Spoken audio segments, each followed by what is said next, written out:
Some of the symptoms associated with psychotic disorders are delusions, hallucinations, disorganized speech, abnormal motor behavior, diminished emotional expression, or the absence of purposeful activity. Schizophrenia is a brain disease whose exact cause is not yet known, although studies have suggested that a combination of genetics and environmental factors may contribute to its development.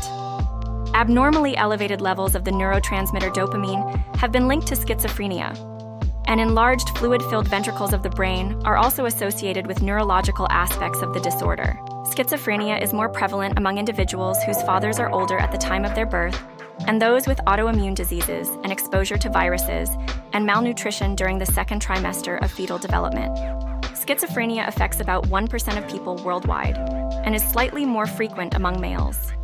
The presence in one identical twin increases the risk to 50% in the other twin, which demonstrates a strong genetic link as well as the role of environmental factors in the development of the disorder. Onset usually occurs in the late teens to early 20s, and the severity of the symptoms varies with individuals. The spectrum of severity is described as the rule of quarters. A quarter of those who develop schizophrenia will have one psychotic episode but will then recover and lead a relatively normal life. Another quarter will respond well to medication and be able to live relatively independently. The third quarter will need to live with supervision in a supportive facility. The last quarter will have the most severe symptoms and will require permanent care.